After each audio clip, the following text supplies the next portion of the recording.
ಓಂ Shanti. Om Shanti. Good morning. Good morning. Good morning. ಇವತ್ತಿನ ವಿಷಯ ಚೌಕಿದಾರ್, ರಕ್ಷಕ ಅಂತ ಅರ್ಥ.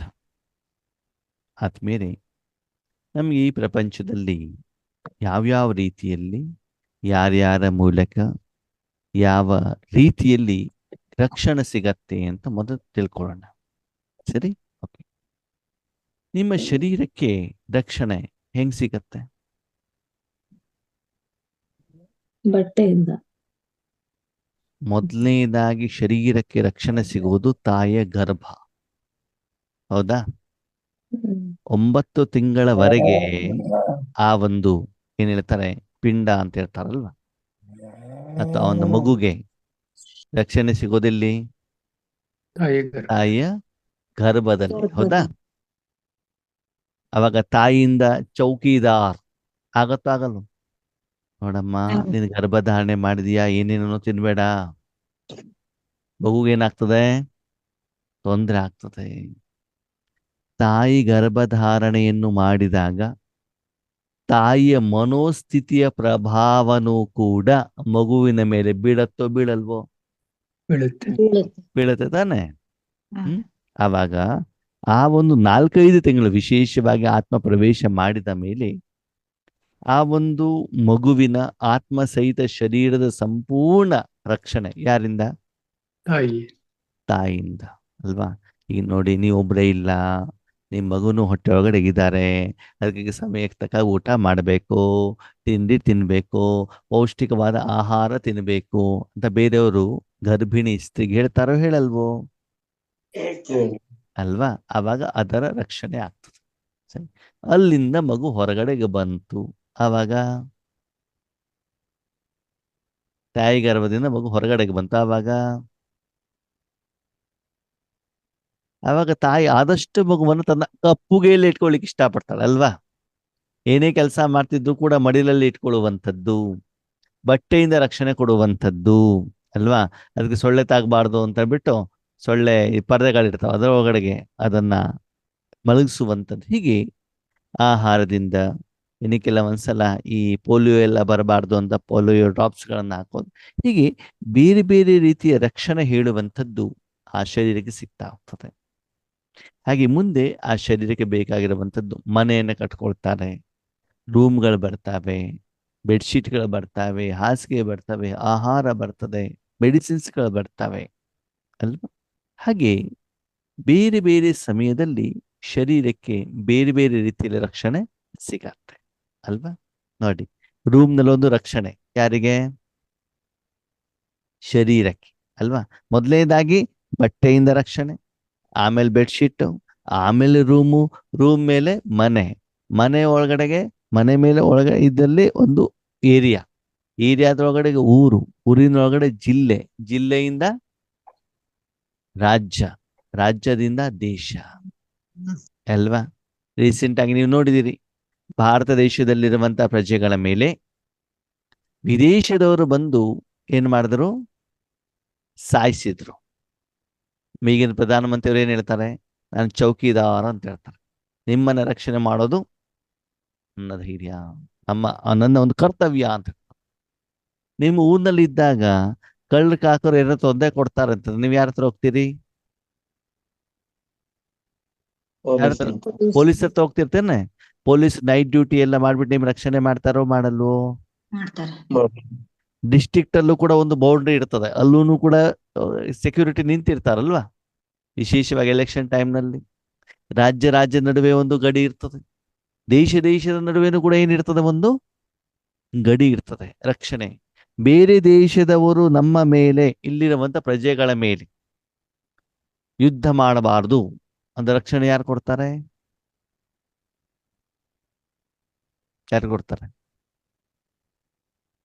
ಬೇರೆ ದೇಶದವರು ಇಲ್ಲಿರುವಂತ ಪ್ರಜೆಗಳ ಮೇಲೆ ಯುದ್ಧ ಮಾಡಬಾರ್ದು, ನಮ್ಗೆ ತೊಂದರೆ ಕೊಡಬಾರ್ದು, ನಿಮ್ಗೆ ರಕ್ಷಣೆ ಯಾರಿಂದ ಸಿಗುತ್ತೆ? ಸೈನಿಕರು, ಮಿಲಿಟರಿ, ಪ್ರಧಾನಮಂತ್ರಿಗಳನ್ನು ಇರ್ತಾರೆ, ಸರ್ಕಾರ ಅಲ್ವಾ?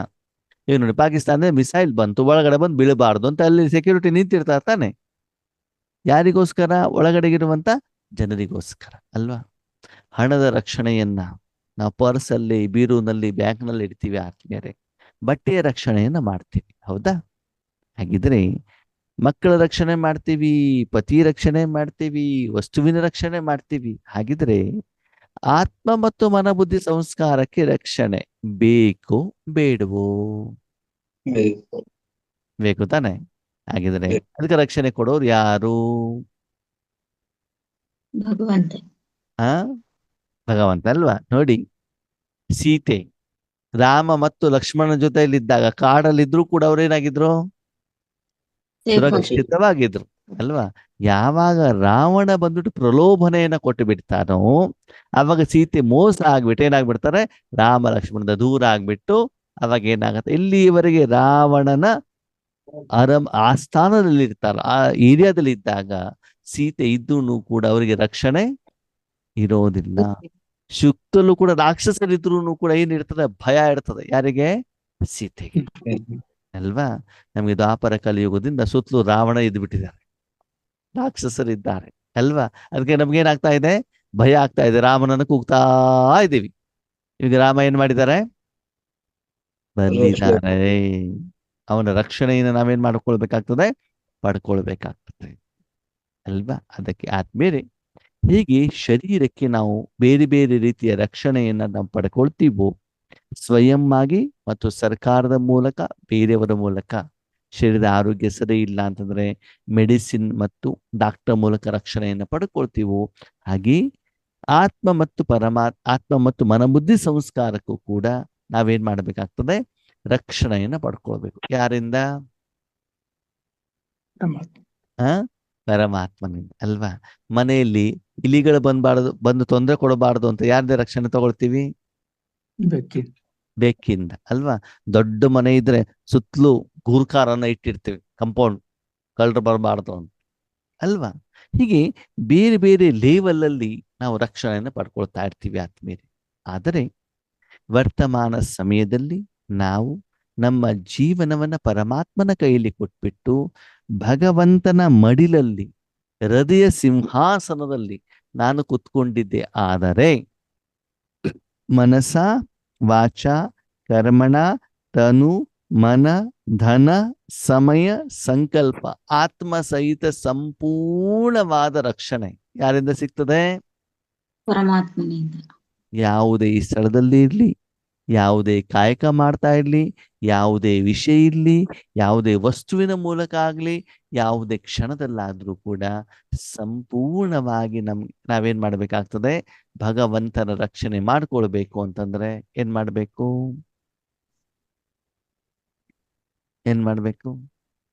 ನಿಮ್ಗೆ ಗುರುಕಾರರಿಂದ ರಕ್ಷಣೆ ಬೇಕು ಅಂತ ಏನ್ ಮಾಡ್ಬೇಕು?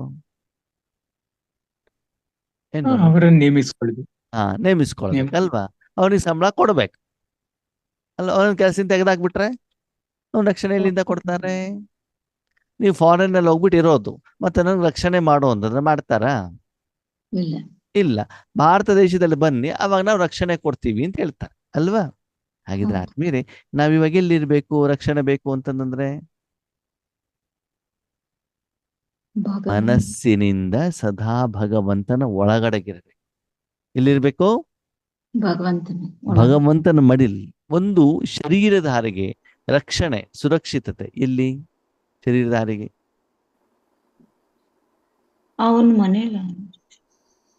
ಮನೆಗಿಂತ ತಾಯಿಯ ಮಡಿಲು.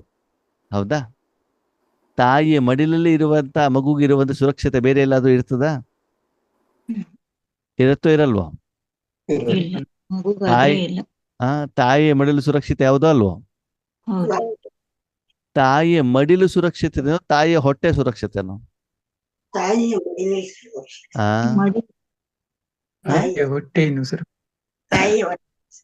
ಮಡಿಲಲ್ಲಿದ್ದಾಗ ಸೊಳ್ಳೆ ಬಂದು ಕಚ್ಚಿ ಬಿಡ್ಬಹುದು, ಹೊಟ್ಟೆಲಿದ್ದಾಗ ಕತ್ಲಿಕ್ಕೆ ಆಗತ್ತಾ? ಅಂದ್ರೆ ಒಳಗಡೆಗಿರ್ಬೇಕಲ್ವಾ? ಮಡಿಲಲ್ಲಿ ಏನಾಗಿದೆ? ತಾಯಿ ಮತ್ತು ಮಗು ಅಕ್ಕಪಕ್ಕದಲ್ಲಿದ್ದಾರೆ. ಎಲ್ಲಿದ್ದಾರೆ? ಅಕ್ಕಪಕ್ಕದಲ್ಲಿ. ಹೌದಾ? ಅದೇ ಹೊಟ್ಟೆಯಲ್ಲಿದ್ದಾಗ ಆವಾಗ ಆ ಮಗು ತಾಯಿಯನ್ನ ಮಾತ್ರ ನೋಡ್ತಾ ಇದೆ ಬಿಟ್ಟು ಬೇರೆ ಯಾವ ಪ್ರಪಂಚದ ಬಗ್ಗೆ ಅವ್ರಿಗೆ ಏನಿಲ್ಲ, ಅರಿವಿಲ್ಲ. ಊಟ ತಿಂಡಿ ನಿದ್ರೆ ಎಲ್ಲ ಒಳಗಡೆ ಸಿಗ್ತಾ ಇದೆ ತಾಯಿಯಿಂದ. ಹೌದು ತಾನೆ? ಯಾವ ಆಹಾರ ಬೇಕು ಹಾಗೆ ವರ್ತಮಾನ ಸಮಯದಲ್ಲಿ ಸಂಗಮ ಯುಗದಲ್ಲಿ ನಾವು ಮಾನಸಿಕವಾಗಿ ಎಷ್ಟು ಭಗವಂತನ ಒಳಗಡೆಗಿರ್ತೀವೋ ಅಷ್ಟು ನಮ್ಗೇನ್ ಸಿಗ್ತದೆ? ರಕ್ಷಣೆ. ಯಾರಿಂದ? ಯಾರಿಂದ ರಕ್ಷಣೆ? ಆ ಶಿವನಿಂದ. ಪರಮಾತ್ಮನಿಂದ ಸಿಗ್ತದೆ. ಆದ್ಮೇಲೆ ಪ್ರಶ್ನೆ, ರಕ್ಷಣೆ ಕೇವಲ ನನಗೆ ಮಾತ್ರ ಬೇಕೋ ಬೇರೆಯವ್ರಿಗೂ ಕೂಡ ಬೇಕೋ? ಎಲ್ಲರಿಗೂ ಇಡೀ ವಿಶ್ವ ಓಕೆ. ಶರೀರಕ್ಕೆ ನಿಮ್ದೊಂದು ಮನೆ ಕಟ್ಕೊಳ್ತೀರಿ, ಯಾಕೆ? ರಕ್ಷಣೆಗಾಗಿ. ನೀವು ಮಾತ್ರ ರಕ್ಷಣೆ ಬೇಕು? ನಿಮ್ಮ ಮನೆಯವರು, ಮಕ್ಕಳು, ಅಜ್ಜಿ, ತಾತ, ಅಪ್ಪ, ಅಮ್ಮ, ನಿಮ್ಮ ಮನೆಯಂತ ನಾಯಿ, ಕುರಿ, ಕೋಳಿ, ಹಸು ಎಲ್ಲರಿಗೂ ರಕ್ಷಣೆ ಬೇಕೋ? ಎಲ್ರಿಗೂ ಬೇಕು. ಎಲ್ಲರಿಗೂ ಅವಾಗ ನೆಂಟರು ಬರ್ತಾ ಇರ್ತಾರೆ, ಅವ್ರಿಗೂ ಕೂಡ ರಕ್ಷಣೆ ಬೇಕು ತಾನೇ? ಹೌದು. ಅದಕ್ಕೆ ತಾನೇ ಮನೆ ಕಟ್ಕೊಂಡಿದ್ದೀರಿ. ಹಾಗಿದ್ರೆ ಎಷ್ಟು ಜನ ಇದಾರೋ ಅದಕ್ಕೆ ತಕ್ಕ ಹಾಗೆ ನಾವೇನ್ ಮಾಡ್ತೀವಿ? ಅಷ್ಟು ಏರಿಯಾದಲ್ಲಿ ಮನೆ ಕಟ್ಕೊಳ್ತೀವಲ್ವಾ? ಸರಿ. ಈಗ ನಿಮ್ಮ ರಕ್ಷಣೆ ಜೊತೆಗೆ ನೀವು ಯಾರ ರಕ್ಷಣೆ ಕೊಡಬೇಕು? ಪರಮಾತ್ಮನ ತಂದೆ. ಪರಮಾತ್ಮ ತಂದೆಗೆ ರಕ್ಷಣೆ ಬೇಕಾ? ಅಲ್ಲ, ನಮಗ್ ಅವರು ತಂದೆ ನಿಮ್ಮ ಜೊತೆಗೆ ಬೇರೆ ಯಾರ್ಯಾರ ರಕ್ಷಣೆ ಕೊಡುವ ಜವಾಬ್ದಾರಿ ನಿಮ್ಮ ಮೇಲಿದೆ. ನಮ್ಮ ಸಂಬಂಧ ಸಂಪರ್ಕದಲ್ಲಿ ಯಾರ್ಯಾರು ಬರ್ತಾರೋ. ಯಾರು ಬರ್ತಾರೆ ನಿಮ್ ಸಂಬಂಧ ಸಂಪರ್ಕದಲ್ಲಿ? ವಿಶ್ವನೇ ಬರುತ್ತೆ. ಅಂದಮೇಲೆ ಪೂರ್ತಿ ವಿಶ್ವನೇ ವಸುದೈವ ಕುಟುಂಬಕಂ ಅಂದ ಮೇಲೆ ಅವರೆಲ್ಲರನ್ನೂ ಕೂಡ ರಕ್ಷಣೆ ಕೊಡೋದು ನಮ್ಮ ಜವಾಬ್ದಾರಿ ಅಲ್ವಾ? ಈಗಿನ ನಮ್ಮ ಪ್ರೈಮ್ ಮಿನಿಸ್ಟರ್ ಏನ್ ಹೇಳ್ತಾರೆ? 140 ಕೋಟಿ ಭಾರತೀಯರನ್ನ ರಕ್ಷಣೆ ಮಾಡೋದು ನನ್ನ ಜವಾಬ್ದಾರಿ, ನಾನ್ ಚೌಕಿದಾರ್, ನಾನ್ ರಾಜನಲ್ಲ, ನಾನ್ ಚೌಕಿದಾರ್ ಅಂತ ಹೇಳ್ತಾನಲ್ವಾ? ಹಾಗಿದ್ರೆ ಆದ್ಮೇಲೆ ಪರಮಾತ್ಮನ ಸಮಾನರಾಗ್ಬೇಕು ಅಂತಂದ್ರೆ ನಾವು ಕೂಡ ವಿಶ್ವದ ರಕ್ಷಣೆ ಮಾಡ್ಲಿಕ್ಕೆ ನಿಮಿತ್ತರಾಗ್ಬೇಕು, ಆಗ್ಬಾರ್ದು? ಆಗ್ಬೇಕು. ಬಾಬಾ ಮಾತ್ರ ಚೌಕಿದಾರನೋ? ಬಾಬನ ಮಕ್ಕಳು ಚೌಕಿದಾರನೋ? ಬಾಬನ್ ಮಕ್ಕಳು ಚೌಕಿದಾರ್. ಹೆಂಗ್ ಮಾಡೋದು? ಚೌಕಿದಾರ ರಕ್ಷಣೆ ಹೆಂಗ್ ಮಾಡೋದು? ಬಾಬನ್ ಮುಖಾಂತರ ಮಾಡಿಸೋದು ಅಲ್ವಾ? ನೋಡಿ, ಈಗ ಒಂದು ಏರಿಯಾ ನಾವು ರಕ್ಷಣೆ ಮಾಡ್ಬೇಕಂದ್ರೆ ಒಂದು ಬೌಂಡ್ರಿ ಹಾಕೊಂಡಿರ್ತೀವಲ್ಲ, ಮನೆ ಅಂತಂದ್ಮೇಲೆ ಒಂದು ಕಂಪೌಂಡ್ ಹಾಕೊಂಡಿರ್ತೀವಲ್ವಾ? ಯಾಕೆ? ರಕ್ಷಣೆ. ಕಳ್ಳರು, ಕಾಕರು, ಕ್ರಿಮಿಕೀಟಗಳು ಒಳಗಡೆಗೆ ಏನಾಗಬಾರ್ದು, ಬರಬಾರದು. ಹಾಗೆ ನಾವು ಯೋಗವನ್ನು ಮಾಡ್ಬೇಕಾದ್ರೆ ಆ ಯೋಗದ ವೈಬ್ರೇಷನ್ ಪೂರ್ತಿ ವಿಶ್ವನ ಏನಾಗಿರ್ಬೇಕು? ಕವರ್ ಆಗಿರ್ಬೇಕು. ವಿಶ್ವದ ಒಳಗಡೆಗೆ ನಾವು ಇರಬೇಕಾಗ್ತದೆ. ಪೂರ್ತಿ ನಮ್ಮ ವಿಶ್ವವನ್ನು ಕೂಡ ಅದರ ಒಳಗಡೆಗೆ ನಾವು ತಂದಾಗ ಮಾಯೆ ಏನ್ ಮಾಡ್ಬೇಕಾಗ್ತದೆ? ಮಾಯೆ ಏನ್ ಮಾಡ್ಬೇಕಾಗ್ತದೆ? ಅಲ್ಲಿಂದ ಹೊರಗಡೆಗೆ ಓಡೋಗ್ಬೇಕಾಗ್ತದೆ. ಹೌದು ತಾನೆ? ಮಾಯನ್ನ ಓಡಿಸ್ಬೇಕು, ಓಡಿಸ್ಬಾರ್ದು? ಓಡಿಸ್ಬೇಕು. ಯಾವಾಗ ನೀವು ಮನೇಲಿ ಇರೋದಿಲ್ವೋ, ನಿಮ್ಮ ಮನೇಲಿ ಯಾರು ರಾಜ್ಯಭಾರ ಮಾಡ್ತಾರೆ? ಮನೇಲಿ ಒಂದು ವಾರ ಇಲ್ಲ ಅಥವಾ ಅವ್ರ ಮನೆಗೆ ಹೋಗಿದ್ದೀನಿ ಅಂತ ತಿಳ್ಕೊಳ್ಳಿ, ನಿಮ್ಮ ಮನೆ ರಾಜ್ಯಭಾರ ಯಾರು ಮಾಡ್ತಾರೆ? ಇಲಿಗಳು, ಜಿರಳೆಗಳು, ಗಿಣಗಳು, ಹಲ್ಲಿಗಳು ರಾಜ್ಯಭಾರ ಅಲ್ವಾ? ನೀವು ಮನೆಗೆ ಬಂದು ಎಲ್ಲ ಕ್ಲೀನ್ ಮಾಡಿದ ತಕ್ಷಣದಲ್ಲಿ ನಮ್ ರಾಜ್ಯಭಾರ ಅಲ್ವಾ? ನಿಮ್ ಮನೇಲಿ ಇಲ್ಲ ಅಂದ್ರೆ ಅಕ್ಕಪಕ್ಕದ ಮನೆಯವ್ರು ಬಂದ್ಬಿಟ್ಟು ನಿಮ್ ಮನೇಲಿ ಹಣ್ಣು ಹೂವು ಎಲ್ಲ ಕಿತ್ಕೊಂಡು ಹೋಗ್ಬಿಡ್ತಾರೆ. ಯಾಕಂದ್ರೆ ಅವ್ರು ಇಲ್ವಲ್ಲ, ನೋಡೋರು ಯಾರು ಇಲ್ಲ ಅಂತ ಅಲ್ವಾ? ಅದು ಈಗ CCTV ಇಟ್ಟಿರ್ತಾರೆ, ಯಾರು ಬಂದು ಕತ್ಕೊಂಡು ಹೋಗಿದ್ದಾರೆ ಅಂತ ಗೊತ್ತಾಗ್ಲಿ ಅಂತ ಅಲ್ವಾ? ಅದಕ್ಕಾಗಿ ಆದ್ಮೇಲೆ ನಮ್ಮ ಸಹಿತ ಪೂರ್ತಿ ವಿಶ್ವದ ರಕ್ಷಣೆ ನಮ್ಮ ಜವಾಬ್ದಾರಿ. ಯಾರು ವರ್ತಮಾನ ಸಮಯದಲ್ಲಿ ಗುರುಕ, ನಾವೆಲ್ಲ ಯಾರು? ನೀವೆಲ್ಲ ಯಾರು? ಗುರ್ಕ. ನೀವು ಗುರ್ಕ ಗೊತ್ತಲ್ವಾ? ರಾತ್ರಿ ಸಮಯದಲ್ಲಿ ಬಂದ್ಬಿಟ್ಟು ಚೀಟಿ ಉಟ್ಕೊಂಡು ಏನ್ ಮಾಡ್ತಾನೆ? ಕಳ್ಳು ಬರ್ದಿದ್ದಾಗೆ ರಕ್ಷಣೆ ಮಾಡ್ತಾನೆ ಅಲ್ವಾ? ಹಾಗೆ ಪೂರ್ತಿ ವಿಶ್ವವನ್ನ ರಕ್ಷಣೆ ಮಾಡುವಂತ ಜವಾಬ್ದಾರಿ ನಮ್ದು ಮತ್ತು ನಮ್ಮ ಅಪ್ಪಂದು. ಹೇಗೆ ದೇಶದ ರಕ್ಷಣೆ, ದೇಶದ ಸರ್ಕಾರ ಮತ್ತು ಸೈನಿಕರು, ಮಿಲಿಟರಿಯವರು ಸೇರಿಬಿಟ್ಟು ಇಲ್ಲಿರುವಂತ ಜನರ ರಕ್ಷಣೆಯನ್ನ ಮಾಡ್ತಾರೋ, ಹಾಗೆ ವಿಶ್ವದ ರಕ್ಷಣೆಯನ್ನು ಮಾಡುವಂತ ಜವಾಬ್ದಾರಿ ಯಾರ್ದು? ನಮ್ದು. ಹಗಲು ರಾತ್ರಿ ಎರಡೂ ಹೊತ್ತಿನಲ್ಲೂ ಕೂಡ ಭಗವಂತನ ಶಕ್ತಿಯನ್ನು ವಿಶ್ವದ ಎಲ್ಲ ಕಡೆಗೂ ನಾವೇನ್ ಮಾಡ್ಬೇಕಾಗ್ತದೆ? ಹರಡಿಸಬೇಕಾಗ್ತದೆ. ಆ ಶಕ್ತಿಯ ಒಳಗಡೆಗೆ ಪೂರ್ತಿ ಪ್ರಪಂಚ ಇದ್ದಾಗ ಆವಾಗ ಮಾಯೆ ಒಳಗಡೆಗೆ ಬರ್ಲಿಕ್ಕೆ ಏನಿರೋದಿಲ್ಲ, ಅಲ್ಲಿ ಅವಕಾಶ ಇರೋದಿಲ್ಲ. ಆವಾಗ ನೀವು ಆರೋಗ್ಯವಾಗಿರ್ತೀರಿ, ಪೂರ್ತಿ ಪ್ರಪಂಚನೂ ಕೂಡ ಏನಾಗಿರ್ತದೆ? ಆರೋಗ್ಯವಾಗಿರ್ತದೆ. ಅದಕ್ಕಾಗಿ ಪರಮಧಾಮದಲ್ಲಿ ನಾನು ಕೂತ್ಕೊಂಡು ನನ್ನಿಂದ ಬರುವಂತ ಶಕ್ತಿಗಳು ಪೂರ್ತಿ 3 ಲೋಕಕ್ಕೆ ಏನಾಗಿರ್ಬೇಕು? ಕವರ್ ಆಗಿರಬೇಕು. ಅದಕ್ಕೆ ಬಾಬಾ ಸುಂದರವಾದ ಉದಾಹರಣೆ ಹೇಳ್ತಾರೆ. ದ್ರೌಪದಿ ಹಸ್ತಿನಾವತಿಯಲ್ಲಿ ಒಂದು ರಾಜಕುಮಾರಿ ಆಗಿರ್ತಾನೆ. ಪಂಚ ಪಾಂಡವರು ಕ್ಷತ್ರಿಯರಿಗೆ ಪತ್ನಿ ಆಗಿರ್ತಾನೆ. ಆದರೆ ಅದೇ ದ್ರೌಪದಿಗೆ ಕಷ್ಟ ಬಂದಾಗ ರಕ್ಷಣೆ ಮಾಡಿದ್ಯಾರು? ಶ್ರೀಕೃಷ್ಣ ಪರಮಾತ್ಮ ಅಲ್ವಾ? ಹಾಗೆ ಇವತ್ತು ಕೂಡ ಆಕ್ಚುಲಿ ನಮಗೆ ಕಷ್ಟಗಳು ಬಂದಾಗ ನಮ್ಮನ್ನ ರಕ್ಷಣೆ ಮಾಡೋದು ಇಬ್ಬರು. ಒಂದು ನಾನು ಮಾಡಿರುವಂತ ಕರ್ಮದ ಫಲ, ಇನ್ನೊಂದು ಪರಮಾತ್ಮ. ಪರಮಾತ್ಮನು ಯಾವಾಗ ರಕ್ಷಣೆ ಮಾಡ್ತಾರೆ? ನಮ್ಮ ಕರ್ಮದ ಫಲ ಚೆನ್ನಾಗಿದ್ದಾಗ, ಒಳ್ಳೇದಾಗಿದ್ದಾಗ. ನೀವು ಮೊದಲು ಪರಮಾತ್ಮನ ಕಾರ್ಯಕ್ಕೆ ಸಹಯೋಗ ಕೊಟ್ಟರೆ ಮಾತ್ರ ಮಾತ್ರ ಮಾತ್ರ ಮಾತ್ರ ಮಾತ್ರ ಮಾತ್ರ ಮಾತ್ರ ಅವನು ನಿಮ್ಮ ಕಾರ್ಯಕ್ಕೆ ಸಹಯೋಗವನ್ನು ಕೊಡ್ತಾರೆ. ಹೌದು ಅಲ್ವೋ? ಹೌದು. ಶಬರಿ ರಾಮನಿಗೆ ಬೋರೆ ಹಣ್ಣನ್ನು ಕೊಟ್ಟಿದ್ದಕ್ಕೆ ಅವರಿಗೆ ಮುಕ್ತಿ ಕೊಟ್ಟರು ತಾನೆ. ಶ್ರೀಕೃಷ್ಣ ಮಾವಿನ ಕಟ್ ಮಾಡ್ಬೇಕಾದ್ರೆ ಕೈ ಕಟ್ ಮಾಡ್ಕೊಂಡಿದ್ದಕ್ಕೆ ಆವಾಗ ರಕ್ಷಣೆ ಬಂದಿದ್ದಕ್ಕೆ ತಾನೆ ಅವ್ರು ಸೀರೆ ಕೊಟ್ಟಿರೋದು.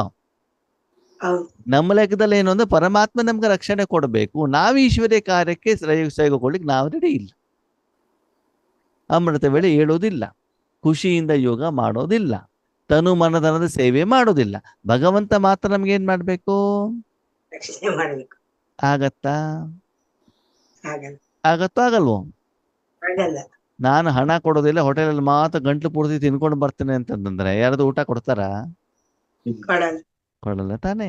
ಅದಕ್ಕಾಗಿ ಯಾವ ಮಕ್ಕಳು ಈಶ್ವರನಿಗೆ, ಈಶ್ವರಿಯ ಯಜ್ಞಕ್ಕೆ ವರ್ತಮಾನ ಸಮಯದಲ್ಲಿ ಸಂಗಮ ಯುಗದಲ್ಲಿ ಸಹಯೋಗವನ್ನ ಕೊಡ್ತಾರೋ ಆ ಮಕ್ಕಳನ್ನ 84 ಜನ್ಮ 5,000 ವರ್ಷ ಅವರ ಸಂಪೂರ್ಣ ರಕ್ಷಣೆಯ ಜವಾಬ್ದಾರಿ ಯಾರ್ದು? ತಂದೆದು. ಈಗ ನಮ್ಮ ರಕ್ಷಣೆ ಅಂತ ಹೇಳ್ಬಿಟ್ಟು ಬರೀ ನಾವು ಒಂದು ಕುಟುಂಬವನ್ನ ಇಟ್ಕೊಂಡು ಕೂತ್ಕೊಂಡ್ರೆ ಆ ಕುಟುಂಬಕ್ಕೋಸ್ಕರ ಮಾತ್ರ ನೀವು ರಾಜರಾಗ್ತೀರಾ ಹೊರತು ವಿಶ್ವಕ್ಕೆ ರಾಜರು ಆಗೋದಿಲ್ಲ. ವಿಶ್ವಕ್ಕೆ ರಾಜರಾಗ್ಬೇಕು ಅಂದ್ರೆ ಏನ್ ಮಾಡ್ಬೇಕು? ವಿಶ್ವ ಕಲ್ಯಾಣ ಮಾಡಬೇಕು. ವಿಶ್ವ ರಕ್ಷಣೆಗೆ ನಾವು ಮುಂದಾಗ್ಬೇಕು. ಹಗಲು ರಾತ್ರಿ ವಿಶ್ವಕ್ಕೆ ನಾವು ರಕ್ಷಣೆಯನ್ನು ಕೊಡಬೇಕು.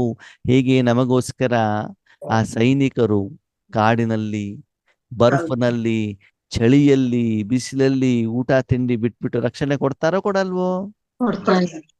ಅಂದ್ಮೇಲೆ ನಾವು ಕೂಡ ಅವರಿಗೆ ಮಾಯೆಯಿಂದ ರಕ್ಷಣೆ ಕೊಡಬೇಕು, ಕೊಡಬಾರ್ದು?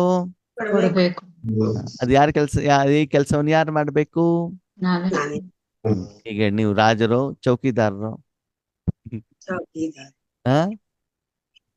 ಯಾರು ಸಂಗಮ ಯುಗದಲ್ಲಿ ಚೌಕಿದಾರರಾಗಿರ್ತಾರೋ ಬೇರೆ ಎಲ್ಲ ಜನ್ಮದಲ್ಲೂ ರಾಜರಾಗಿರ್ತಾರೆ. ಸರಿನಾ? ಈಗ ಯಾರು ಸಂಗಮ ಯುಗದಲ್ಲಿ ರಾಜರಾಗಿರ್ತಾರೋ ಸತ್ಯುಗದಲ್ಲಿ ಏನಾಗ್ಬೇಕಾಗ್ತದೆ? ಯಾರ್ದೋ ಮನೆಯಲ್ಲಿ ದಾಸಿ ಆಗ್ಬೇಕಾಗ್ತದೆ, ಚಾಂಡಾಲರ ಆಗ್ಬೇಕಾಗ್ತದೆ. ಅದಕ್ಕಾಗಿ ಬಾಬಾ ಇಷ್ಟು ಸುಂದರವಾದ ಮಾತನ್ನ ಹೇಳ್ತಾನೆ. ವರ್ತಮಾನ ಸಮಯದಲ್ಲಿ ನಾನು ಮಕ್ಕಳ ಸೇವಾಧಾರಿ ಅಂತ ಹೇಳ್ತಾರೆ. ಹೇಳ್ತಾರೆ ತಾನೆ? ಮಕ್ಕಳ ಮಾಲೀಕ ಅಂತ ಹೇಳ್ತಾರ ಭಗವಂತ? ಏನ್ ಹೇಳ್ತಾರೆ? ಸೇವಾಧಾರ. ಹಾಗೆ ನಾವು ಕೂಡ ಯಾರು?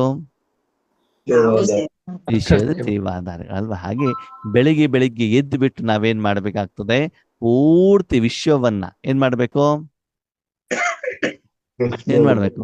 ರಕ್ಷಣೆ ಮಾಡುವಂತ ಕಾಯಕವನ್ನು ನಾವು ಮಾಡಬೇಕಾಗತ್ತೆ ನಿರಾಕಾರ ರೂಪದಲ್ಲಿ.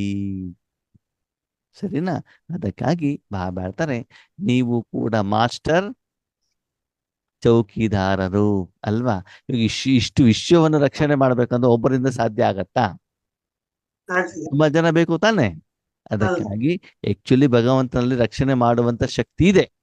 ರಕ್ಷಣೆ ಮಾಡೋದ್ರ ಜೊತೆಗೆ ಒಳಗಡೆ ಸೇರ್ಕೊಂಡಿದಾರಲ್ಲ ಉಗ್ರರು, ಅವ್ರನ್ನೆಲ್ಲ ಏನ್ ಮಾಡ್ಬೇಕಾಗ್ತದೆ? ಸಂಹಾರ ಮಾಡ್ಬೇಕು ಅಲ್ಲ? ಇವಾಗ ಮಾಡ್ತಿದಾರೆ ತಾನೆ ಸ್ಥೂಲವಾಗಿ. ಹಾಗೆ ನಿರಾಕಾರ ರೂಪದಲ್ಲಿರುವಂತ ಕಾಮ, ಕ್ರೋಧ, ಲೋಭ, ಮೋಹ, ಅಹಂಕಾರ, ನಾವೇ ಮಾಡಿರುವಂತ ಕರ್ಮದ ಫಲ ಏನು ಇವತ್ತು ನಮ್ಗೆ ದುಃಖ ಬರ್ತಾ ಇದೆ, ಅದನ್ನ ಸಂಹಾರ ಮಾಡೋದ್ರ ಜೊತೆಗೆ ಮತ್ತೆ ಹೊಸದಾಗಿ ಮಾಯ ಏನಾಗ್ಬಾರ್ದು, ಒಳಗಡೆಗೆ ಬರಬಾರ್ದು. ಅವ್ರು ಇರೋ ಜಾಗದಲ್ಲೇ ಮಿಸೈಲ್ ಹಾಕ್ಬಿಟ್ಟು ಅವ್ರನ್ನೇನ್ ಮಾಡ್ಬೇಕು? ಏನ್ ಮಾಡ್ಬೇಕು? ಸಂಹಾರ ಮಾಡ್ಬೇಕು. ಹೀಗೆ ಸ್ಥೂಲವಾಗಿ ಭಾರತದ ರಕ್ಷಣೆಗೋಸ್ಕರ ಭಾರತ ಸರ್ಕಾರ ಮಿಲಿಟರಿ ಮೂಲಕ ಉಗ್ರಗಾಮಿಗಳ ಸಂಹಾರ ಮಾಡ್ತಾ ಇದೆಯೋ, ಹಾಗೆ ನಾವು ರುಹಾನಿ ಮಿಲಿಟರಿ ಅವರು, ನಮ್ಮ ಒಬ್ಬ ಬಾಸ್ ಮೇಜರ್ ಯಾರೋ ಬಾಬ್ ದಾದಾ ಇವರ ಮೂಲಕ ವಿಶ್ವದಲ್ಲಿರುವಂತಹ ಭಯೋತ್ಪಾದಕರನ್ನ, ಉಗ್ರಗಾಮಿಗಳನ್ನ ಏನ್ ಮಾಡ್ಬೇಕು? ನಿರಾಕಾರ ರೂಪದಲ್ಲಿ ಸಂಹಾರ ಮಾಡುವುದರ ಮೂಲಕ ಯಾರು ವರ್ತಮಾನ ಸಮಯದಲ್ಲಿ ಅಂತಹ ಕಾಯಕಕ್ಕೆ ಭಗವಂತನಿಗೆ ಸಹಯೋಗವನ್ನ ಕೊಡ್ತಾರೋ ಅವರು ಭವಿಷ್ಯದಲ್ಲಿ ಏನಾಗ್ತಾರೆ? ರಾಜರಾಗ್ತಾರೆ. ರಾಜರ ಆಮೇಲೆ ನಾವೆಲ್ಲ ಯಾರು? ನಾವು ಕೂಡ ಮಿಲಿಟರಿಯವರೇ. ಹಾಗಿದ್ರೆ ನೀವು ಭಾರತ ರಕ್ಷಣೆ ಮಾಡೋರು, ವಿಶ್ವ ರಕ್ಷಣೆ ಮಾಡೋರು? ಸ್ಥೂಲ ಲೋಕ ರಕ್ಷಣೆ ಮಾಡೋರು, ಮೂರು ಲೋಕ ರಕ್ಷಣೆ ಮಾಡೋರು? ಮೂರು ಲೋಕ ನಾನು ನನ್ನ ಕುಟುಂಬ ಚೆನ್ನಾಗಿದ್ರೆ ಸಾಕಪ್ಪ ಅಂತ ಹೇಳೋರು, ಎಲ್ಲರೂ ಚೆನ್ನಾಗಿರ್ಬೇಕು ಅಂತ ಹೇಳೋರು ಎಲ್ಲರೂ ಅಲ್ವಾ? ಅದಕ್ಕಾಗಿ ನಾವು ಕೂಡ ಯಾರು? ಚೌಕಿದಾರರೇ. ಅಂತಂದ್ರೆ ಮಾಯೆ ಒಳಗಡೆ ಪ್ರವೇಶ ಆಗದಿದ್ದಾಗ ನಾವೇನ್ ಮಾಡ್ಬೇಕು? ನೋಡ್ಕೊಳ್ಬೇಕಾಗ್ತದೆ. ಅದಕ್ಕಾಗಿ ನೋಡಿ, ಯಾವಾಗ ನೀವು ಯೋಗದಲ್ಲಿ ಇರ್ತಿರೋ ಆವಾಗ ನಿಮ್ಗೆ ಅಷ್ಟು ಮಾಯೆ ಪ್ರಭಾವ ಬೀಳೋದಿಲ್ಲ ಬಾಬನ್ ಜೊತೆಲಿ ಇದ್ದಾಗ, ಅಲ್ವಾ? ಯಾವಾಗ ನಾವು ಬಾಬನನ್ನ ಮರ್ತು ಬಿಡ್ತೀವೋ ಅವಾಗ ಏನಾಗ್ತದೆ? ದುಃಖಗಳು, ಕಷ್ಟಗಳು, ಟೆನ್ಷನ್ಗಳು ಎಲ್ಲ ಏನಾಗ್ತವೆ? ಸ್ಟಾರ್ಟ್ ಆಗ್ತವೆ. ಅದಕ್ಕಾಗಿ ನಾವು ಸದಾ ಬಾಬನ ಒಳಗಡೆಗಿರೋಣ, ಪೂರ್ತಿ ವಿಶ್ವವನ್ನು ಕೂಡ ಏನ್ ಮಾಡೋಣ? ರಕ್ಷಣೆ ಮಾಡೋಣ. ಅದರ ಒಳಗಡೆಗೆ ತಗೊಂಡು ಬರೋಣ. ಅಂದ್ರೆ ನಾವು ಪರಮಧಾಮದಲ್ಲಿದ್ದು ನಮ್ಮಿಂದ ಹೊರಡುವಂತ ಆ ಶಕ್ತಿಯ ಕಿರಣಗಳು ಮೂರು ಲೋಕಕ್ಕೂ ಏನ್ ಮಾಡ್ಬೇಕು? ವ್ಯಾಪಿಸ್ಬೇಕು. ಹೇಗೆ ಭೂಮಿಯಲ್ಲಿ ಸೂರ್ಯನ ಉದಯ ಆದ ತಕ್ಷಣದಲ್ಲಿ ಇಲ್ಲಿ ಕಳ್ಳರು, ಕಾಕರು ಎಲ್ಲ ಏನ್ ಮಾಡ್ಬಿಡ್ತಾರೆ? ಸೇರ್ಕೊಂಡ್ಬಿಡ್ತಾರೆ, ಮೂಲೆ ಸೇರ್ಕೊಂಡ್ಬಿಡ್ತಾರೆ, ಅಲ್ವಾ? ಯಾಕಂದ್ರೆ ಓಡೋದೆಲ್ಲ ಕಡೆ ಕಾಣ್ತದಲ್ಲ ಅಂತ ಹೇಳ್ಬಿಟ್ಟು. ಹಾಗೆ ಸದಾ ಕಾಲ ಜ್ಞಾನ ಸೂರ್ಯನಿಂದ ಶಕ್ತಿಯ ಕಿರಣಗಳನ್ನ ವಿಶ್ವಕ್ಕೆ ಕೊಡೋದರ ಮೂಲಕ ನಮ್ಮ ಎಲ್ಲ ಸಹೋದರ ಆತ್ಮರ ರಕ್ಷಣೆಯ ಜವಾಬ್ದಾರಿ ಯಾರ್ದು? ಅಲ್ವಾ? ಸ್ಥೂಲವಾಗಿ ಮಿಲಿಟರಿ ಅವರಿದ್ದಾಗ ಕೆಲವೊಂದು ಏರಿಯಾ, ಕೆಲವೊಂದು ಜನರನ್ನ ಮಾತ್ರ ನೀವು ರಕ್ಷಣೆ ಮಾಡಬಹುದೇ ಹೊರತು ಪೂರ್ತಿ ವಿಶ್ವಕ್ಕೆ ನೀವು ರಕ್ಷಣೆ ಮಾಡ್ಲಿಕ್ಕೆ ಸಾಧ್ಯವಿಲ್ಲ. ಅಂದ್ಮೇಲೆ ನಮ್ಮನ್ನು ಬಾಬಾ ಏನೇನ್ ಮಾಡ್ತಿದ್ದಾರೆ? ಏನೇನ್ ಮಾಡ್ತಿದ್ದಾರೆ? ಧೋಬಿಯನ್ನು ಮಾಡ್ತಾ ಇದ್ದಾರೆ, ಅಂಬಿಗನನ್ನಾಗೂ ಮಾಡ್ತಿದ್ದಾರೆ, ಬಂಗಾರದ ಕೆಲಸದವನನ್ನಾಗೂ ಮಾಡ್ತಿದ್ದಾರೆ, ಕಾರ್ಪೆಂಟರ್ನಾಗೂ ಮಾಡ್ತಿದ್ದಾರೆ, ಅಲ್ವಾ? ಜೊತೆಗೆ ಇವತ್ತು ಚೌಕಿದಾರರನ್ನು ಮಾಡಿದ್ದಾರೆ, ರಾಜರನ್ನು ಮಾಡ್ತಾರೆ, ಟೀಚರ್ಗಳನ್ನು ಮಾಡ್ತಾರೆ, ಸದ್ಗುರು ಮಾಡ್ತಾರೆ, ವರದಾನ ಕೊಡುವಂತವ್ರನ್ನಾಗಿ ಮಾಡ್ತಾರೆ. ಎಷ್ಟು ವೆರೈಟಿ ಪೋಸ್ಟ್ ಅನ್ನ ಬಾಬಾ ಒಬ್ಬರಿಗೆ ಏನ್ ಮಾಡ್ತಿದ್ದಾರೆ? ಅಲ್ವಾ? ಯಾವುದೇ ಒಂದು ಯೂನಿವರ್ಸಿಟಿಯಲ್ಲಿ ಇಷ್ಟೆಲ್ಲ ಪೋಸ್ಟ್ ತಗೊಳ್ಲಿಕ್ಕೆ ಆಗತ್ತಾ? ಇಂಜಿನಿಯರ್ ಆದ್ರೆ ಡಾಕ್ಟರ್ ಆಗಲ್ಲ, ಡಾಕ್ಟರ್ ಆದ್ರೆ ಚಾರ್ಟರ್ಡ್ ಅಕೌಂಟೆನ್ಸಿ ಮಾಡ್ಲಿಕ್ಕೆ ಆಗಲ್ಲ. ಒಬ್ಬಿಬ್ರು ಮಾಡ್ಬೋದು ಬಿಡಿ, ಎಲ್ಲರೂ ಮಾಡ್ಲಿಕ್ಕೆ ಸಾಧ್ಯ ಇಲ್ಲ. ಆದ್ರೆ ಈ ಯೂನಿವರ್ಸಿಟಿಲಿ ಎಷ್ಟು ವೆರೈಟಿ ಆತ್ಮಗಳನ್ನ ಬಾಬಾ ಏನ್ ಮಾಡ್ತಿದ್ದಾರೆ? ರೆಡಿ ಮಾಡ್ತಿದ್ದಾರೆ. ಮತ್ತು ಒಂದೇ ಆತ್ಮ ಸಮಯದ ಅನುಸಾರ ಬೇರೆ ಬೇರೆ ಪೋಸ್ಟ್ ಅನ್ನ ಏನ್ ಮಾಡ್ಬೋದು? ಮಾಡ್ಲಿಕ್ಕೆ ಸಾಧ್ಯ ಇದೆ, ನಿರ್ವಹಣೆ ಮಾಡ್ಲಿಕ್ಕೆ ಸಾಧ್ಯ ಇದೆ. ಅದಕ್ಕಾಗಿ ನಾವೇನ್ ಮಾಡೋಣ? ಒಬಿಡಿಯಂಟ್ ಚೌಕಿದಾರ್, ಗುರ್ಖಾ, ರಕ್ಷಕ ಮಕ್ಕಳು ಆ ಕೆಲಸವನ್ನ ಮಾಡಿ ತಿಂಗಳಾದ ತಕ್ಷಣ ದುಡ್ಡು ಕೊಡ್ತೇನೆ, ನಿಮ್ಗೆ ಸಂಬಳ ಕೊಡ್ತೇನೆ ಅಂತ ಹೇಳ್ತಾರೆ, ಅಲ್ವಾ? ಅದಕ್ಕಾಗಿ ಭಗವಂತನ ಶಕ್ತಿಯ ಮೂಲಕ ಭಗವಂತ ಏನು ಆಯುಧವನ್ನ ಕೊಡ್ತಾರೋ, ಭಗವಂತನ ಸಪ್ತ ಶಕ್ತಿಗಳೇನಿದ್ದಾವೆ ಆ ಶಕ್ತಿಗಳ ಮೂಲಕ ವಿಶ್ವದ ರಕ್ಷಣೆ ಮಾಡುವಂತ ಜವಾಬ್ದಾರಿ ನಿಮ್ಮೆಲ್ಲರದಾಗಿದೆ. ಅಂದ್ಮೇಲೆ ಇವತ್ತು ಬಾಬಾ ನಮಗೆ ಹೊಸ ಜಾಬ್ ಅನ್ನ ಕೊಟ್ಟಿದ್ದಾರೆ, ಅಲ್ವಾ? ಆ ಕಾಂಟ್ರಾಕ್ಟ್ ಅನ್ನು ಯಾರು ತಗೊಂಡಿದಾರಂತೆ? ವಿಶ್ವ ರಕ್ಷಣೆ ಜವಾಬ್ದಾರಿ ಯಾರು ತಗೊಂಡಿದಾರಂತೆ? ಬಾಬಾ ತಗೊಂಡಿದ್ದಾರೆ. ಅವ್ರು ನಮ್ಮನ್ನ ಅಪಾಯಿಂಟ್ ಮಾಡಿದ್ದಾರೆ. ಹೀಗೆ ಭಾರತ ದೇಶವನ್ನು ರಕ್ಷಣೆ ಮಾಡೋದು ಸರ್ಕಾರದವ್ರು ತಗೊಂಡಿರ್ತಾರಲ್ವಾ ಜವಾಬ್ದಾರಿ, ಆ ಸರ್ಕಾರದವ್ರು ಏನ್ ಮಾಡ್ತಾರಂದ್ರೆ ರಕ್ಷಣೆ ಮಾಡ್ಲಿಕ್ಕೆ ಸೈನಿಕರನ್ನ ಅಪಾಯಿಂಟ್ಮೆಂಟ್ ಕೊಡ್ತಾರೆ, ಹೌದಲ್ಲ? ಹಾಗೆ ವಿಶ್ವ ರಕ್ಷಣೆ ಜವಾಬ್ದಾರಿ ಯಾರ್ದು? ಶಿವಬಾಬಾ. ಮೇನ್ ಚೌಕಿದಾರ ಯಾರು? ಶಿವಬಾಬಾ. ಶಿವಬಾಬಾ. ನಾವ್ ಯಾರು? ಮಾಸ್ಟರ್ ಚೌಕಿದಾರ್, ಅಲ್ವಾ? ಅಂದ್ರೆ ಆ ಚೌಕಿದಾರ ಮಾಡ್ತಾ ಮಾಡ್ತಾ ನಾವೇನ್ ಮಾಡೋಣ? ಸಂಬಳವನ್ನ ತೆಗೆದುಕೊಳ್ಳೋಣ. ಸ್ವರಕ್ಷಣೆಯ ಜೊತೆಗೆ ವಿಶ್ವ ರಕ್ಷಣೆ ಮಾಡ್ಲಿಕ್ಕೂ ಕೂಡ ನಾವೇನ್ ಮಾಡೋಣ? ನಿಮಿತ್ತರಾಗೋಣ. ಸ್ವಪರಿವರ್ತನೆಯಿಂದ ವಿಶ್ವ ಪರಿವರ್ತನೆ, ಸ್ವರಕ್ಷಣೆಯಿಂದ ವಿಶ್ವ ರಕ್ಷಣೆ. ಅದಕ್ಕಾಗಿ ಸದಾಕಾಲ ನೀವೆಲ್ಲಿರ್ಬೇಕು? ಬಾಬನ್ ಮಾಡ್ಲೆ ಬಾಬನ್ ಮಡಿಲಲ್ಲಿ ಇರ್ಬೇಕು, ಒಳಗಡೆನೆ ಇರ್ಬೇಕು? ಒಳಗಡೆ. ಬಾಬನ ಮಡಿಲಲ್ಲಿದೆ, ಹೊರಗಡೆ ಊರೆಲ್ಲ ಕಾಣ್ತಾ ಇರ್ತದೆ, ಮೊಬೈಲ್ ಬೇಕು ಅಂತ ಅನ್ಸ್ತದೆ. ಅದೇ ಒಳಗಡೆ ಇಟ್ಕೊಂಡ್ಬಿಟ್ರೆ ಏನು ಕಾಣಲ್ಲ, ಏನು ಕಾಣೋದಿಲ್ಲ. ಅದಕ್ಕಾಗಿ ಮೊದಲು ನೀವು ಪರಮಾತ್ಮನ ರಕ್ಷಣೆಯಲ್ಲಿ ಇದ್ದು ಆಮೇಲೆ ಬೇರೆಯವ್ರಿಗೆ ರಕ್ಷಣೆ ಕೊಡ್ಲಿಕ್ಕೆ ಏನ್ ಮಾಡಿ? ನಿಮಿತ್ತರಾಗಿ. ಅಂದ್ರೆ ಬಾಬಾ ಹೇಳೋದು, ಬೆಳಿಗ್ಗೆ ಅಮೃತ ವೇಳೆಯಲ್ಲಿ ಎದ್ದ ಮೇಲೆ ರಾತ್ರಿ ಮಲಗುವವರೆಗೂ ಅಪ್ಪನ ಹೊಟ್ಟೆ ಬಿಟ್ರೆ ಹೊರಗಡೆಗೆ ನೀವು ಹೋಗ್ಬಾರ್ದು ಹೋಗ್ಬಾರ್ದು? ಹೋಗ್ಬಾರ್ದು. ಹೋಗಬಾರದು. ಎಷ್ಟು ಸುರಕ್ಷಿತ. ಎಲ್ಲೇ ಹೋಗಿ ಮನಸ್ಸು ಯಾವಾಗ್ಲೂ ಎಲ್ಲಿರ್ಲಿ? ಪರಮಾತ್ಮನ ಕಡೆನೇ ಇರ್ಬೇಕು. ನಾನು ಒಳಗಡೆಗಿದ್ದೇನೆ, ನನ್ನ ಜೊತೆಗೆ ಪೂರ್ತಿ ವಿಶ್ವವನ್ನು ಕೂಡ ನಾನೇನ್ ಮಾಡಿದ್ದೇನೆ, ರಕ್ಷಣೆ ಮಾಡಿದಾಗ ಹೊಸದಾಗಿ ಮಾಯೆ ನಮ್ಮ ಮೇಲೆ ಏನ್ ಮಾಡಬಾರ್ದು, ಅಟ್ಯಾಕ್ ಮಾಡಬಾರ್ದು. ಇರೋದನ್ನು ನಾವೇನ್ ಮಾಡ್ತಾ ಹೋಗ್ಬೇಕು, ಸುಡ್ತಾ ಹೋಗ್ಬೇಕಾಗ್ತದೆ ಅಲ್ವಾ? ಒಬ್ಬ ವ್ಯಕ್ತಿಗೆ ಶರೀರ ಸರಾಯಿ ಕುಡಿಯೋದ್ರಿಂದ ಆರೋಗ್ಯ ಹಾಳಾಗತ್ತೆ ಅಂತಂದ್ರೆ ಟ್ರೀಟ್ಮೆಂಟ್ ತಗೊಳ್ಳೋದ್ರ ಜೊತೆಗೆ ಏನ್ ಮಾಡ್ಬೇಕು?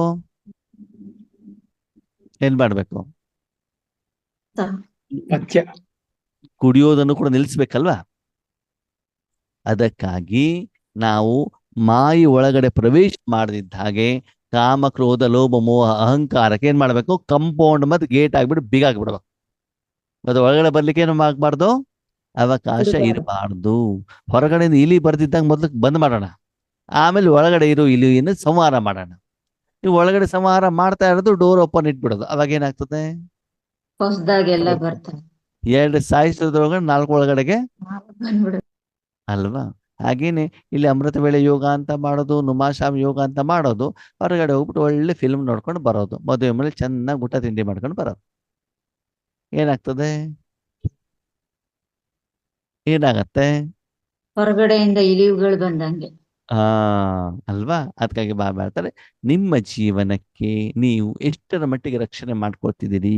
ನಮ್ಮ ಕರ್ಮದ ಫಲ ಪರಮಾತ್ಮನನ್ನು ಎದುರುಗಡೆ ಇಟ್ಕೊಳ್ಳೋದ್ರ ಮೂಲಕ ಪೂರ್ತಿ ವಿಶ್ವಕ್ಕೆ ರಕ್ಷಣೆ ಮಾಡಲಿಕ್ಕೆ ಆ ರೀತಿ ಮಾನಸಿಕವಾಗಿ ನೀವು ಭಗವಂತನ ಒಳಗಡೆಗಿದ್ದೀರಾ ಅಂತ ನೀವೇನ್ ಮಾಡ್ಕೊಳ್ಳಿ, ಚೆಕ್ ಮಾಡೋದ್ರ ಮೂಲಕ ಪೂರ್ತಿ ವಿಶ್ವದ ಜವಾಬ್ದಾರಿ ಕೂಡ ಯಾರ ಕೈಯಲ್ಲಿದೆ? ಇವಾಗ ನಿಮ್ಮ ಕೈಯಲ್ಲಿದೆ. ವರ್ತಮಾನ ಸಮಯದಲ್ಲಿ ಯಾರು ಆ ಕರ್ಮವನ್ನ ಮಾಡ್ತಾರೋ ಅವರು ಭವಿಷ್ಯದಲ್ಲಿ ತುಂಬಾ ಸಮಯದವರೆಗೆ ವಿಶ್ವದ ರಾಜ್ಯವನ್ನ ಆಳ್ತಾರೆ. ಅದಕ್ಕೆ ಈಗ ರಾಜರಾಗ್ಬೇಕು, ಚೌಕಿದಾರ ಆಗ್ಬೇಕು? ಚೌಕಿದಾರಿ, ಏನ? ಅಂದ್ಮೇಲೆ ಈಗ ನೀವು ಮಾಲೀಕರು, ಸೇವಾದಾರಿಗಳು? ಸೇವಾದಾರಿ. ಇಲ್ಲಪ್ಪ, ನಾವು ಸಂಗಮ ಯುಗದಲ್ಲಿ ಇದ್ದೀವಿ. ಬಜ್ಜಿ, ಬೋಂಡಾ, ಜಿಲೇಬಿ, ಜಾಮೂನ್ ಮಾಡ್ಕೊಂಡು ಚೆನ್ನಾಗಿ ತಿಂದ್ಬಿಟ್ಟು ಫ್ಯಾನ್ AC ಹಾಕೊಂಡು ಹುಲ್ಲಾನ್ ಬೆಡ್ ಮೇಲೆ ಹಾಸಿಗೆ ಮೇಲೆ ಮಲ್ಕೊಂಡು ಕಾರಲ್ಲಿ ಹೋಗ್ಬಿಟ್ಟು ಊರೆಲ್ಲ ಸುತ್ಕೊಂಡು ಬರೋದು. ಯಾಕೆ ಹೇಳಿ? ಸಂಗಮ ಯುಗದಲ್ಲಿ ಇದ್ದೀವಲ್ವಾ? ಏನ್ ಮಾಡ್ಬೇಕು ಇವಾಗ? ರಾಜರಾಗ್ಬೇಕು, ಚೌಕಿದಾರಾಗ್ಬೇಕು? ಆಯ್ಕೆ ನಿಮ್ಮದು ಅಂತ ಬಾಬಾ ಹೇಳ್ತಾರೆ. Choice is yours. ಏನ್ ಮಾಡ್ತಿರೋ ನೀವು ನಿರ್ಣಯವನ್ನ ಮಾಡಿ. ಹಾಗೆ ಪ್ರಪಂಚದಲ್ಲಿ ನಮ್ಮಷ್ಟು ದೊಡ್ಡ ಚೌಕಿದಾರ ಬೇರೆ ಯಾರಾದ್ರೂ ಇದ್ದಾರಾ? ಇಲ್ಲ ತಾನೆ? ಅದ್ರ ಆ ಕರ್ಮವನ್ನ, ಆ ಕರ್ತವ್ಯವನ್ನ ನಿರ್ವಹಿಸ್ತಾ ಇದ್ದೀರಾ ಅಂತ ನೀವೇನ್ ಮಾಡ್ಕೊಳ್ಬೇಕು? ಚೆಕ್ ಮಾಡ್ಕೊಳ್ಬೇಕು. ನಿರ್ವಹಣೆ ಮಾಡಿದ್ರೆ ಮಾತ್ರ ನಿಮ್ಗೆ ಸಂಬಳ ಸಿಗ್ತದೆ, ಇಲ್ಲಾಂದ್ರೆ ಸಂಬಳ ಸಿಗೋದಿಲ್ಲ. ಓಕೆ? ಅಚ್ಚಾ, ಓಂ ಶಾಂತಿ.